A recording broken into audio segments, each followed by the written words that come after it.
Cool. Right. Scott, number 5, please. Number 5. This one is really tough because I'm not sure if it should be further down in the list, but at one point it was also number 1. This one's Omega versus Danielson at Grand Slam 21. Ooh, very recent pick. Okay, I very like it. recent pick, but it's hard not to acknowledge the stuff that Bryan Danielson's doing in his run right now. Just very, very casually just putting on match of the year candidates every other week. Yeah. And I feel like this is the best way to acknowledge that. Because this is a once in a lifetime match. Set up by the end of the match to be twice in a lifetime. I fluctuate on how I feel about the finish regularly. At the moment, I'm in the mood of absolutely if it sets up another match, which is more like an Iron Man match or something, where there has some finality to it. There's just so much to like about this match. It's just fluid, artsy wrestling, which packs an absolute punch. It's a mixture of styles from 2 different generations of Ring of Honor, and heck, 2 different generations of AEW. I mean, I think that's weird to say because AEW's not been going on for terribly long, but it does feel like enough happens in AEW to warrant like certain periods having their own sort of significant players. And this is a spot fest and an enjoyable one at that. Surely it ends in a draw, and it ends in a bit of an anticlimactic draw. However, it does end with the Bryan finally locking in the bell lock, to then get it broken up by the Elite. So I'd say, so long as this match is recalled, at some point in the next year or so, or 2 years even, depending on how long Danielson plans to stay in AEW, I think I'll make an amendment now. Mm-hmm. If that never happens, then instead I'm going to go for Hangman versus Danielson 2 instead of this match. So this comes with an asterisk, sure. However, the reason why, in my opinion, it just edges out the Page stuff is because of the sheer amount of knees, the sheer amount of striking. There is a spot where the One Winged Angel is basically like so fluidly countered into a reverse Rana, where Bryan Danielson doesn't make it look clunky or like even pause. He just goes with the momentum and is just like, ugh. It makes it also look like he's still selling as he does the Rana, which is why I love that spot so much. It doesn't make it look planned. It makes it look like he almost did that amazing counter by accident. He's just that good. It's had, like I said, it's had just a big once in a lifetime feel. If ever this rematch does come back, I would absolutely put that in this thing's place, just because I feel like they could. I know this feels a bit like a stopgap spot, and I know it's almost. It's weird to put this in front of Lesnar and Guerrero. However, I rewatch this match a lot. It's just so awesome to see those two in a ring together, because this is one of those things where, like, a couple of years ago, like, man, these two are never going to face each other, but what if they did? And they did, and it was great. And they could have gone for longer, which is why I like it so much. It's a lovely little thought experiment. The what if just got plus plus added to it. The what if that we had from years ago was just like, yeah, but what if, and then some. Yeah, um, that's my 2 cents. Yeah, I mean, you're right. Like, this is one of those dream matches we thought we would never get, and the fact that it did happen and it happened just recently still blows my mind. Again, I don't hate the finish. Like, a lot of people will rag on, no contest finishes or things like count out finishes. I feel like they are a necessity and can be done right. And I agree with you to the extent of, I think that is going to set up the next match down the line. I feel like if they're going to meet again, it's probably going to be possibly when maybe Brian is the champion, because then you've Yeah, got that flip in the dynamic. I think Brian will have a run with the AEW title at some point, depending on how long he's there. But I feel like the things that they've set up with Hangman, especially because they've done 2 matches now, when the third one rolls around, I feel like Brian might be the one to take the belt from him, especially at the moment. Either him or MJF, but either way, be happy with that. And I feel like they are going to do Brian versus Kenny again, but I think the reason why they've delayed it more so over than doing it with Hangman is because they already know the match is going to work. I feel like that is something they're banking to save for a later date, and I feel like when it does, it'll just be as good, if not better, than their first encounter. And you got to remember as well, this is like towards the end of Omega's run with the championship, and Omega throughout that entire run was wrestling hurt. And again, you just couldn't tell by watching this match. He still puts not in at all. 110%. Yeah. Yeah, and it just goes to show how these are the wrestlers that are going to define this generation in this sport, in this art form. This was AEW's Rock and Austin, honestly, and it was just on the weekly show, and it's a testament to what AEW really is. They make stars, and they get other stars to help make those stars bigger stars. And this was literally oh, here's a dream match for weekly TV. Bomp, there you go, have fun. Have that. And it's like the way this match flows from move to move, constantly surprising. It made it look like the wrestlers were making it up as they go along in kayfabe. Like they'd run off the ropes and they wouldn't even know what was going to happen between there and eventually getting to Danielson or Omega. They were like, oh, I guess knee, or oh god, they're gonna kick him in the head. They played into the psychology of the match so well. It looked like they'd been planning and choreographing this whole match for the previous year and a half. Like, that's how well orchestrated this match was. Not one bit felt out of place. And it was just gifted to us on weekly TV. And I missed that happening on stuff like Raw or Smackdown, where we used to have like amazing matches just gifted to us on weekly TV. Now it's just segments. Segments and adverts. Yeah. No, again, yeah. I mean, this is why I understand if people prefer the WWE product of AEW. Again, it's all subjective. Yeah.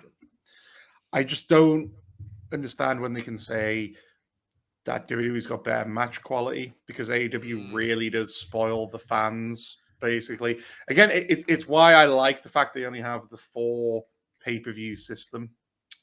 Yeah. Because then they will just give you stuff for free on their live TV, and I think that's what makes it even more special when you do get to the pay-per-views, because then they are just saving up an extra special match for them, and then you get something like an All-Out 2021, which is just a flawless show throughout.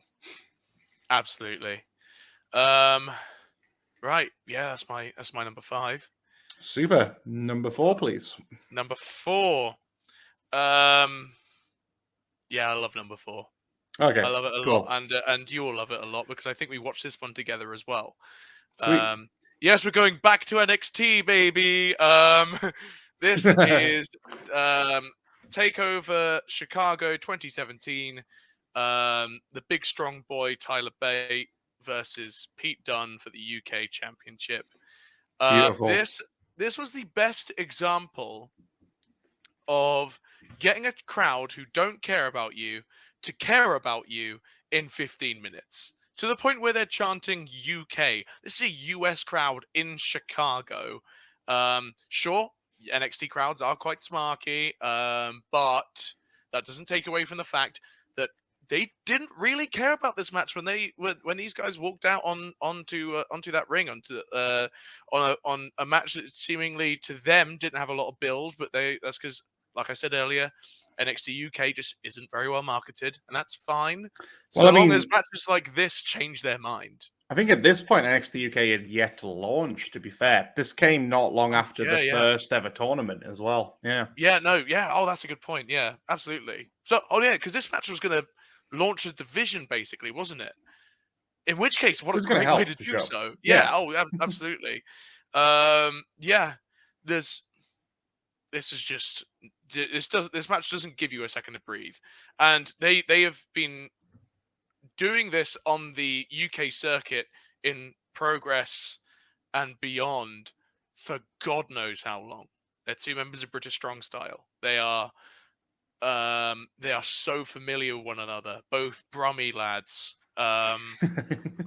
Both big, strong, vegan Brummy lads, and everything from the airplane spin that just went on and on and on and on. It was just all the dives to the outside. That real unique thing that Tyler Bate does, where he bounces off the rope using like the back of his neck and shoulders into like a rebound lariat. There's all the stuff that happens on the outside with all the dives. There's every single forearm. There's that entire segment where they're just beating the pulp out of each other. They go down, go real knackered, and then you just continue beating the pulp out of each other. This was like almost just like Punch and Judy wrestling. It's just like this was just two puppets like non-stop hitting each other like this. I love this match so much, made even better by all the chants and the audience getting behind this match. Like after the first real cool spot, and the pace, very much like a lot of the other ones on my list, just didn't give you a second to comprehend what's just happened until they are until they are onto the next spot. It gives that, like I said, this list is very much based on its rewatchability. It gave this match rewatchability because I'm just like, hold on, what the bloody hell just happened? So I have to go back and be like, oh my god, and just comprehend all half the stuff they did. I the the flips that Bate can do off the top rope for someone of Bate's age, he just is some kind of incredible athlete. And Pete Dunne is years ahead of his time. Oh For my god, sure. he is years ahead of his time. And he, I think, is the outside of McIntyre, he's the closest we're going to get to another UK champion. I would. Unless they, for some reason, choose to push Wade Barrett once again. Like, yeah. I would love to agree. Like for sure, my money on getting our first ever English WWE champion would be one of these two boys. It's slightly wavered a bit since, given how much WWE has kind of forgotten about its UK lads a little bit. Yeah. But I mean, I could be proven wrong. Yeah, I agree. Like this was kind of a match that, looking back on, I mean, if I remember rightly, Chicago was again another solid takeover. But this is the match that I always remember from it, and I've gone back to watch many times. I don't want to talk too much about it because, spoiler, this is pretty much going to end up on my top 10, I think. Yeah. When I think about it, this is the one clash we've had so far where for sure it's probably going to end up on mine. So I don't want to go too much into it, but I basically agree with all the sentiments that you said.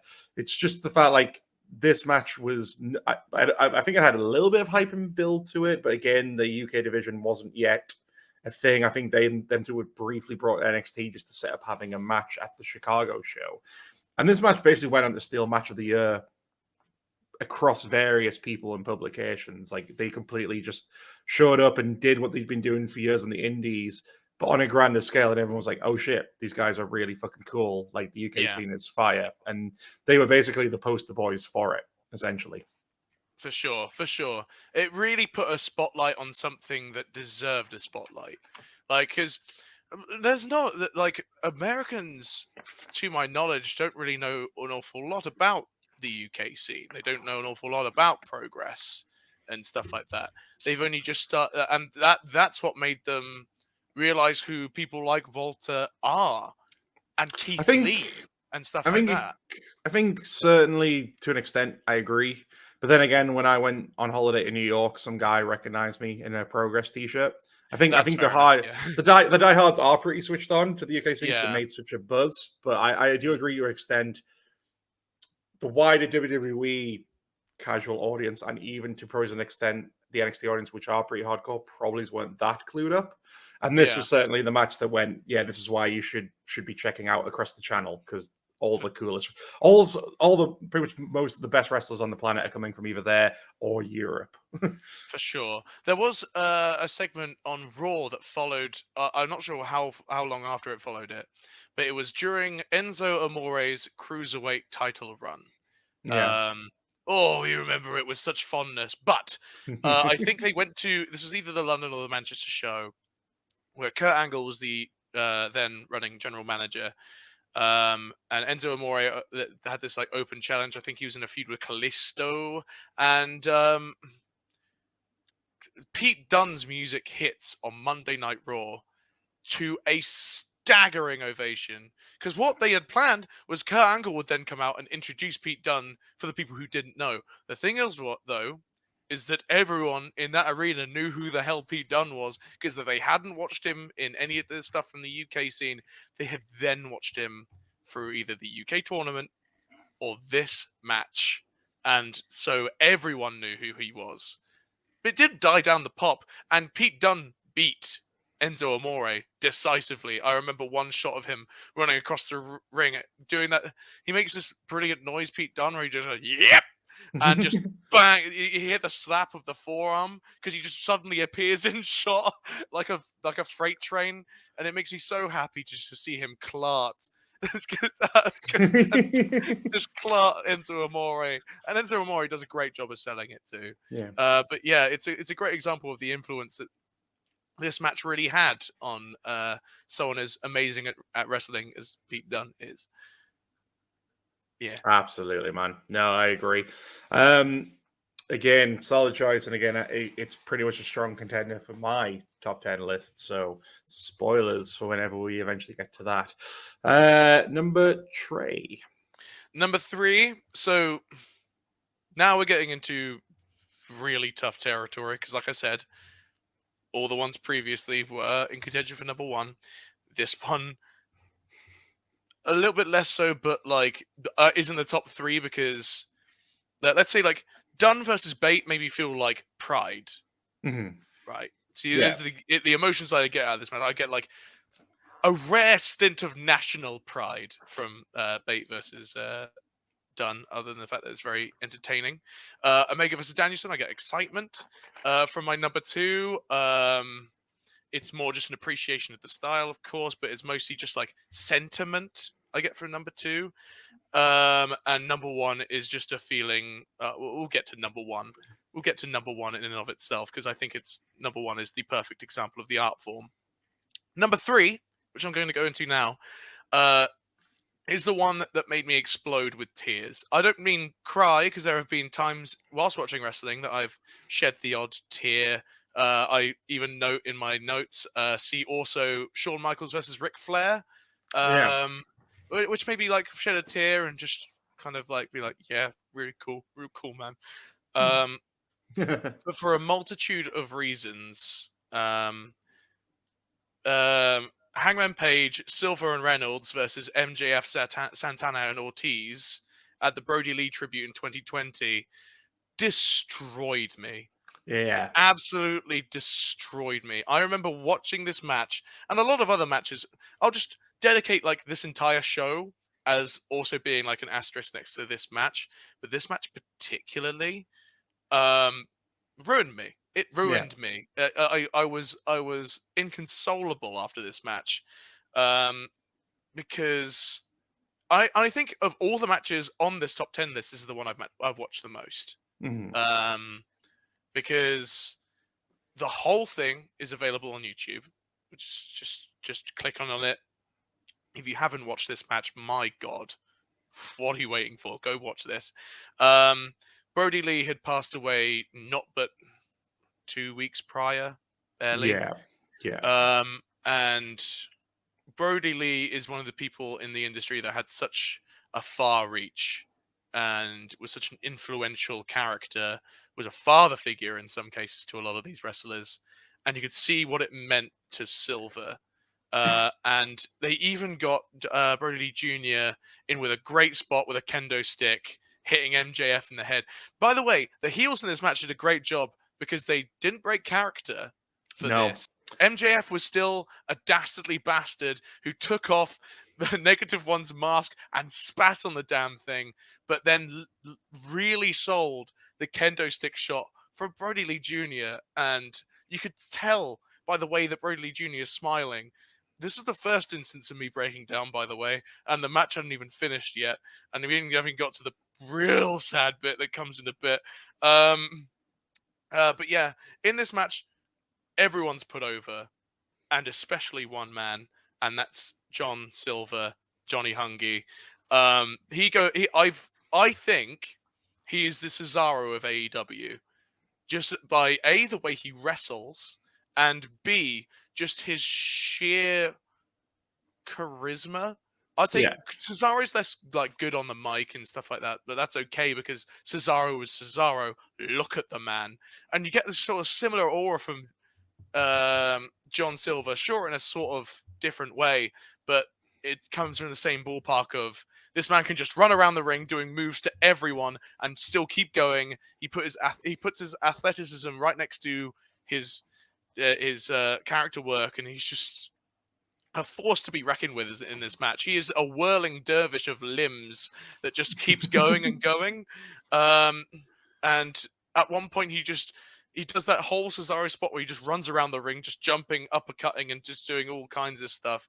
This match really puts him over, especially in the closing bits of this match, where Wardlow attempts to get interrupted, only for Big Red, Eric Redbeard, or as Chris Jericho keeps saying on commentary, Eric Rowan, and then proceeds to mention the Bludgeon Brothers, which we'll let it slide because it's a tribute show, and WWE didn't seem to mind all too much. But yeah, it's just I think it was Shivani who kept saying like, no, it's Eric Redbeard, it's Redbeard, but yeah. He does that whole palm in the face slam to Wardlow, punches him to the back, and then everyone's around. I forget if it's either Santana or Ortiz, but everyone's gathered around ready to finish. But Hangman and Reynolds back away so that Silver can do the rotating lariat, the 360 lariat, get the pin, and he just collapses in tears. And everyone mobs into the ring, including Redbeard, who has a sign saying goodbye. I forget what the exact phrasing. And I feel horrible for forgetting that because I know this. That's okay, man. It's like something like "See you on the road, brother." It's something like Huber always said to Eric when they were in WWE. Someone's got to correct me with that because it says something. But then someone as massive and tough looking and steadfast looking and as intimidating as Eric Rowan, then you watch him also in tears. It's the most real wrestling has ever felt to me. Yeah. I know that this isn't a work. None of this is a work apart from the match in and of itself. And the rest of it is sad and as real as people grieving, which is tough for it's tough because it's universal, and especially so here. And it really it really hammers home how important this community is, both for the performers and the fans. How tight knit everyone can be, because everyone can feel like they're at each other's throats constantly, especially on Twitter. But this was, I think, the tragic moment where everyone banded together to pay homage, and I think it's so special to see it have been done this way. Given an entire show where the Dark Order had every win, Yeah. and basically all turned face, and for the better as well, because they're such brilliant faces as well. And in the long run after this, um, you can see that the kind of contradiction of them being a cult but also a lovely cult is just is Yeah. just one of my favorite things in AEW. They are still my favorite faction in AEW, and yeah, I've this match in particular, um, I had to rewatch a couple of times because I just had a box of tissues, and yeah, it was a real testament to their father figure, Brody Lee, who basically took this family under his wing, and really set them off for a brilliant future in wrestling. No, I agree, man. I think what this show demonstrated the most, like, see, WWE have had these similar moments, and they do put on a fairly decent tribute to whoever may have passed. But then there was always that feel that they still had to kind of at least get the ball rolling with what they had in place. Whereas Tony Khan was like, well, no, with all storylines are stopping, tonight's just purely about Brody. And that's what made the night feel special. It was like a thing where everything else they were doing was just on pause. They were just honoring someone who meant the world to them. And then that's the thing you got from this show was like how much of a family wrestling can be, that they could just band together and just support the passing of a friend as well as help their family out. And it's the fact, like, even someone like an MJF who was still fully in character, fully healing it up, you can at least see through his actions in this match that he has got that sensitive side by the fact, like, he let little Brody Jr. hit him in the head with a kendo stick, you know? Yeah. And even then afterwards, he went on Twitter and just said, fuck that kid on Twitter. Always healing, but I think it just shows that, like, he's just too dedicated to the bit at times. But yeah, it was just such a touching night, and I think you'd have to be made of stone not to be moved to tears. Yeah. And I think it's just the stuff following. Like, I read the his wife's thing on the Tribune Players about his passing. What I found cool was, again, the sense of family was like he basically passed away after, like, around Christmas time. I think it was literally like the day after Christmas, and she called Cody and Big E and because they were the son's favorite wrestlers, and said, "I need you guys to be with me the day after Christmas so I can break the news that the dad isn't going to pull through." And they traveled across basically from different parts of the country to be there without a moment's hesitation, just to be there for his son, which is just unbelievable. Incredible. And again, you just see this in this match, and again, it is just the power that wrestling can have on not just the people who perform it, but the people who watch it as well.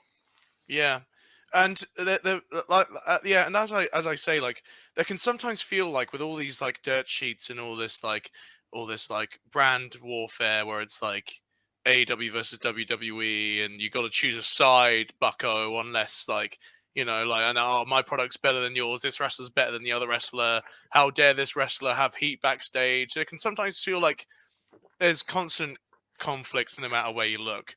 Yeah. I think this was the one instance where everyone, WWE, AEW, no matter how you look at the product, whether you're very much siding with Cornette or Meltzer or wherever you come from, that a reminder that this is it's a family fandom in a weird way, and it's accentuated by the fact that the family fandom fight all the time. That when this one time where we can all get together and appreciate this brilliant man's work, and it was exemplified so well by this show and microcosmically this match. 100%, man. No, very, very good pick. Right, we'll keep rolling on then into number 2. Number 2 is one that you've spoken about in length on this podcast in matches you ought to see.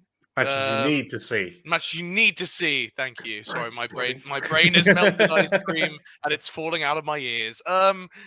It's you know how much I love this match, because I think I ranted and raved about this match to you on multiple occasions, and I'm paying it lip service now. It's Shinsuke Nakamura versus Sami Zayn at Takeover Dallas 2016.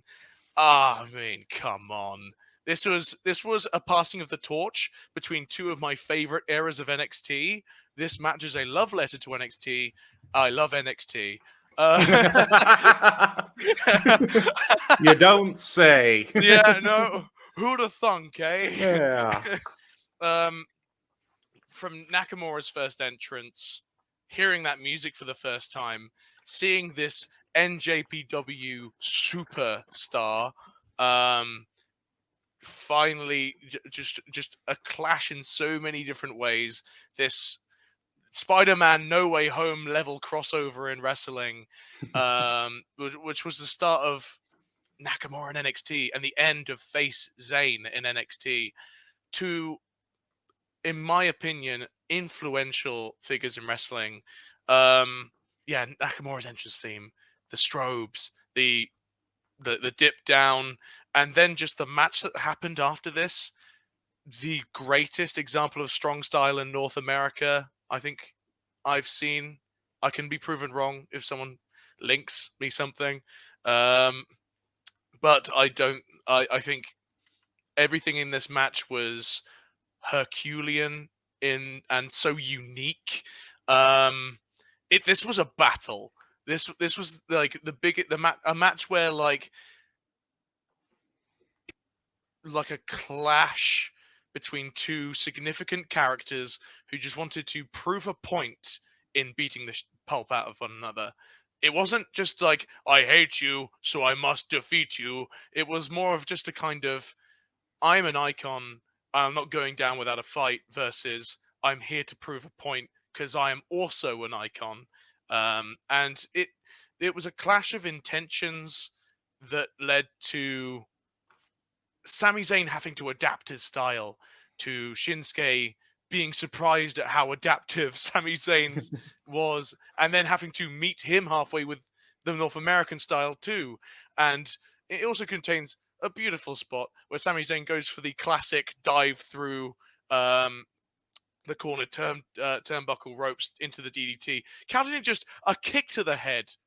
A classic everyday kick to the head that Shinsuke does so well, because genuinely Shinsuke is just a normal tough looking Japanese dude, and then his legs are just, I don't know, really long and can go and are incredibly flexible and also hurt a lot.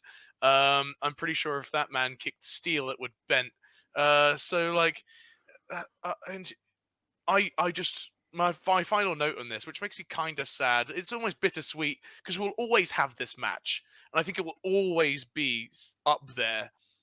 But I do miss the face of NXT, Sami Zayn, with his cool trunks that have the Arabic writing on the back and all the countries he's wrestled in, and his like short ginger hair, ginger beard combo, where he's always like, I'm a cool guy, but I'm not a pushover kind of face act, against the true badass king of strong style Shinsuke Nakamura that we got from this match.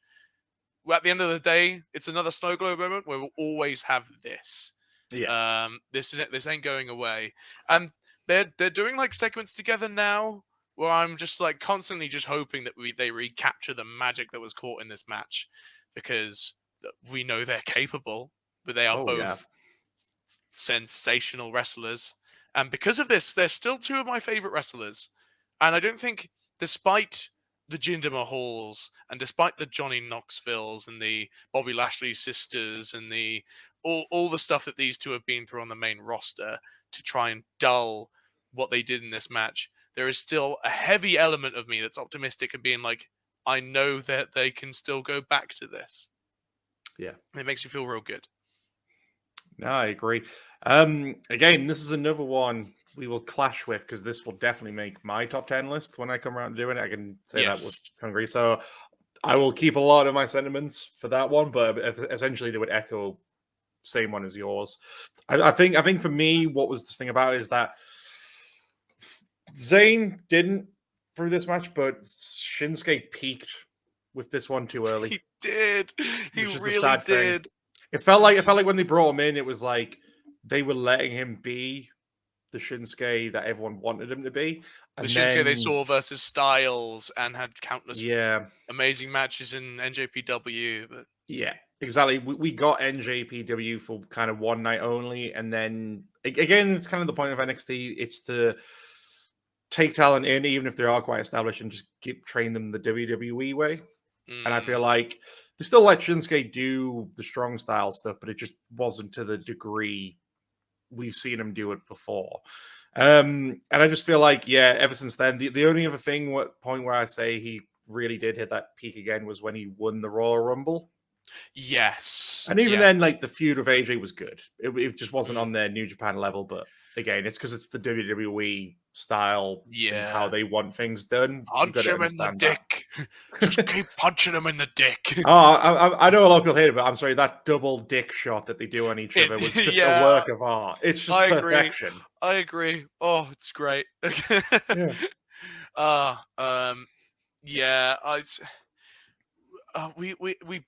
We came very close again to getting. We've come close a couple of times to getting the Shinsuke Nakamura of this match, especially when he's recently regained his last theme, but then he also gained Rick Boogs. It's not a dig at Rick Boogs. I kind of like him. He's a good wrestler as well. Yeah, I kind of like Rick Boogs. And I think they should be competing as a tag team instead of Rick Boogs being his manager. They should, because Rick. Whatever happened to Elias, man? Why can't Elias be part of this as a trio? And just like, gone. Yeah, I'd love Elias, but I digress. I think they should be competing for the tag titles. I think there's not enough tag teams in WWE as it is. I think there should be more. And I think they are right there. Use them. And also, he is still Intercontinental Champion, by the way. Just spoilers. Zayn won the belt. Did he? I think this was I don't know when this episode's going out, by the way, but yeah, as we're recording this, I don't know if it's this Friday coming. I think they might have pre-taped it, but Zayn wins the belt off him. I guess that's something happening with the Intercontinental Champions, but it still makes me feel sad. But at least it's going back to Zayn. Zayn's good. That's good to good. Feel bad for Nakamura, but good for Zayn. So I middle out. I plateau.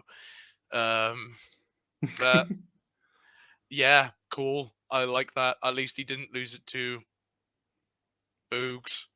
Fair enough, man. Lose it to Boogs. No, again, I adore this match. Echo a lot of the same sentiments, and when I get around to doing my list, I will basically give my 2 cents on it. So I'm just not going to say a lot myself now, but again, absolutely adore this match for a lot of reasons. Well, it's been a long journey, Scott, but we're finally here. It has been. We are here. Oh, boy. Number one. See. This match is most commonly at the number 1 spot for me. Although it does fluctuate, this is the match that's always remains real high up there. Because, as I said earlier, this is, in my head, the perfect example of wrestling being a method of telling stories. Character work and a match being a progression between characters, how emotions can be conveyed, and this is a masterclass. And it was done at Mania on a big stage, and it's WrestleMania 28. It's Triple H versus The Undertaker with Shawn Michaels as a special guest referee. And you can you can also, because this match was years in the making. Because when I said earlier this episode that all the stuff with Michaels and Taker, and then Triple H and Taker subsequently after their first bout, this is Undertaker go. This was the match where Undertaker went 21-0. He was getting on. He was getting older. Not as old as he is now, where he's still somehow competing. But this was still to the point where, like, yeah, people thought that Undertaker. I mean, 20-1 is still incredible at WrestleMania. It's still incredible, and people were conceding like it could happen.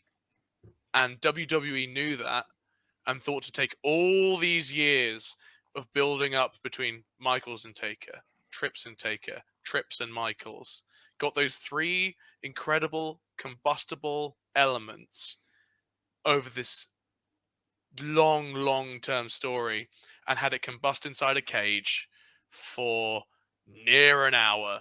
And it's that they marketed it as an end of an era fight. And oh my God, how appropriate that statement is, considering the trajectory of storytelling after this match, bar NXT, because I love NXT. Like the fact that the performances feed off of one another so intensely that Michaels is just so conflicted on whether to acknowledge the man who he respects and he let retire him versus his best friend who he believes is like driving himself up the wall, bent on revenge for the previous WrestleMania. And despite the Hell in a Cell stipulation, you could argue that there's so many instances of this stipulation being ruined. See also Seth versus Fiend. Like, this is a great way of being like maybe muting some of the hardcore elements of that if it needs to be, so it becomes more of a spectacle of the referee being so emotionally invested in this match, where he's just like, please stop hitting him with this chair. You've done it enough. There's voice lines you can hear from the wrestlers to one another. Triple H, if you won't end it, I will. Undertaker saying, don't stop the match. Whatever you do, don't stop it, to Michaels.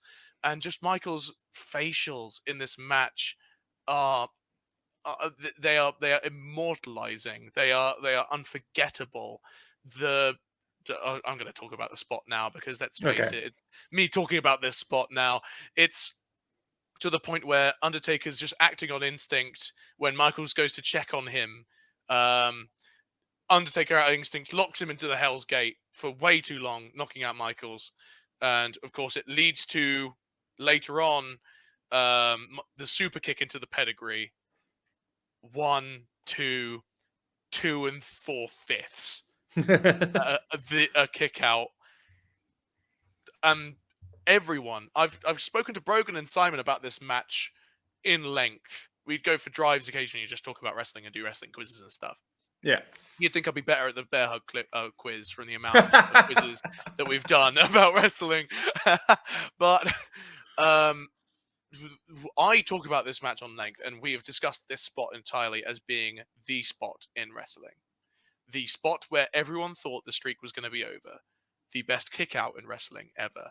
The most emotional moment, kayfabe, in a wrestling match, where Michaels doesn't know what the hell to do with himself and has to collapse, covering his face, thinking that he nearly ruined the streak on a crime of passion act in that moment. And the fact that the torture for him continues in this Hell in a Cell match, to the point where, like, you know, when I said earlier that I like wrestling being a Greek tragedy, this is the best example of that. There's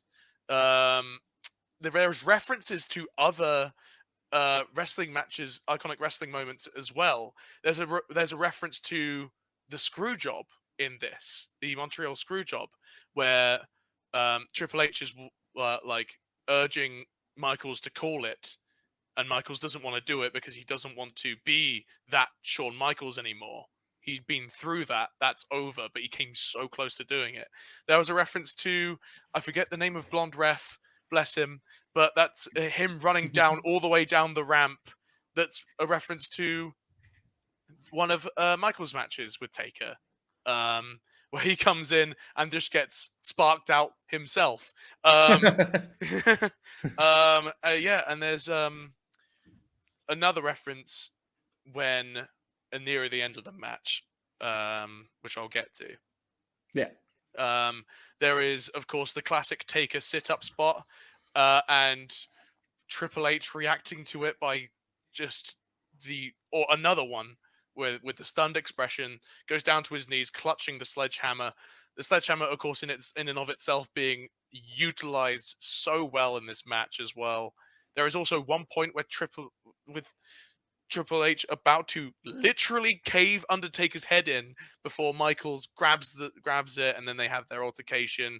This was just a constant drama, and it made you feel like this was a season finale almost, especially up until the final bit where Triple H is mirroring what Michaels did by climbing up Taker and doing, like, after one last crotch chop, defiance in defeat, until, of course, the finish where they all they all go up the ramp together, celebrate together, in a truly emotional moment for everyone who kind of grew up with these three being the wrestlers.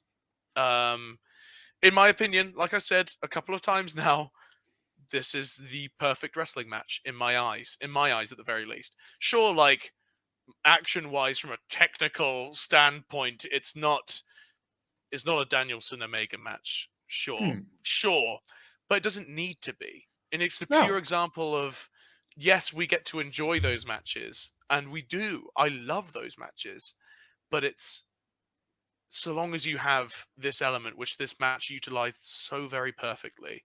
In my eyes, I look back at this match with absolute fondness, and I think if anyone who's a stranger to wrestling asked me why I liked wrestling, I would repeat a lot of those points that are exemplified so heavily by this match, which is why it's my number one.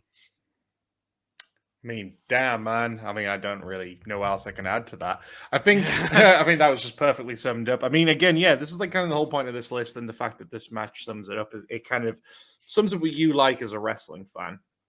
Again, like I said, great tragedy. You just love a good story in wrestling, and you're right with this one. This was like one of those rare things where they banked upon so much history between these three people, and just managed to make it all converge. That the fact that, like, I always thought End of an Era was a weird title, but then when hearing you sort of sum it up, then yeah, it pretty much was. I mean, fair enough, a lot of them, Triple H and Taker still had a couple more matches following this. It wasn't like they were finished. Yeah. But yeah, like, it was one of those things where it probably did feel that way to a lot of people, that these were like the three biggest guys for the longest time that a lot of people grew up with, and they were have a lot of history together, and this is kind of where it ended. And I mean, which WrestleMania was this? Was this 28 for this one? This was 28, yes. Yeah. So, like, again, it was like one of the last few solid Taker matches as well. Like, he was really at the point where he was about to be done. I mean, after this, I mean, I love the CM Punk and the match he had with CM Punk, and then after that, it's when it kind of drops for me. Yeah, after that, it's Lesnar. Yeah. And then after that, Wyatt, and then it stopped becoming, you know, oh, I can't wait to see what Taker's going to do this year. It started becoming like, oh, dude. Yeah, just please, please, man, please. Yeah. But yeah, again, it's one of those ones that, like, I just think it sums up perfectly, like, the list we've gone through with yourself. And yeah, great choice, man. Honestly, great. And it's just great to see how much you love this match and sell it so well. I mean, it's been a while since I've seen it. I think I'm gonna have to go back and watch it after your brilliant pitch. It's a long watch. Like I say, it's nearly an hour. Yeah, like when you say, like, it relies so much on wrestling history, like, I completely agree, and that's why I like it, because I think one thing WWE has a big habit of is that they forget that we remember. Yeah. And when they do, like, big gimmick changes, the Jinder Mahal stuff Bearcat Lee, and all this nonsense. They rely on us forgetting sometimes. But when they are like, because they preach history so much, WWE is a company that's foundations are so sturdy because they have such a rich history going back so many decades. Oh my god, so long. Where like it's nice sometimes that can play into a match. People know WWE's history. People know especially know the history between Michaels, Taker, Trips, and the fact that this match so perfectly references it all to make it feel like this match has been building for nearly 20 or so years. That like that yes, this is like I said, a series finale, and fully. I rewatched this match this morning, this was the first one I went to rewatch because I hadn't rewatched it for a while, and I was like, does it still hold up? Am I over dramatizing this in my head because I'm nostalgic about the old days of wrestling? The answer is yes and yes. Yes, I am nostalgic about the old days of wrestling, but there is a reason I am, and it's because of this match, and this match is great.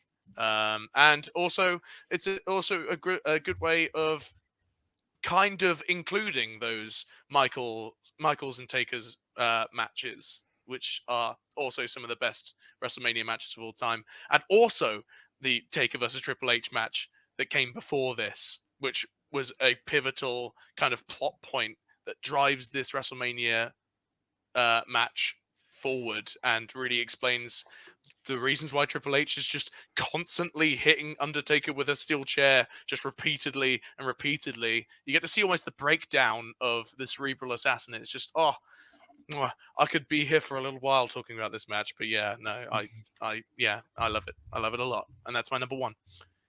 Perfect sentiments, exactly. I think you're going to need to make matches you need to see about this one, Scott, because I feel like you could do a really good episode to add to the canon. I definitely will. I definitely will start working on that. That's a good idea. But yeah, Tremendous. Because you beat me to it on the previous one. There you go. Gotta be quick, man. Yeah. No, absolutely tremendous, Scott. Brilliant list. So thank you for sharing that with me. And we're going to be getting all the rest of the Bearhug boys on to do theirs at some point, as well as hopefully a few other people, because I quite like doing these kind of things. Just love to see my friends, why my friends are into wrestling, what they like about wrestling, and doing a top 10 list is kind of like the perfect way to basically get that out of people. So thank you so much for being the first one, Scott. Thank you for talking, for listening to me ramble on about Greek tragedies and characters Anytime. and bollocks, really. But yeah, I love this weird thing that we like, although it's sometimes weird. But I like the thing we like because it's weird. Because it's weird, and there's nothing else quite like it at all. People who say like, "Oh, I'm sick and tired of wrestling. I'm gonna go watch MMA." I'm like, dude, what the hell? You're fine. You're not gonna get the same rush of joy, but fine. I mean, MMA is great, but it's not scripted, is it? So doesn't have the mad shit that wrestling does. Exactly. And we all need mad shit in our lives. Yeah. Well, if you enjoyed us on this journey, then please go check us out over the social medias: Bearhug Club Podcast, Facebook and YouTube, Bearhug Club Pod, all one word, Instagram, and Bearhug Club on Twitter. And you can check us out over at the website, which is bearhugpod.wixsite.com/bearhugclouds. Like I say, keep an eye out for more of these episodes coming along, as well as check us out every Wednesday and Friday for Wednesday Night Paw and Friday Night Raw.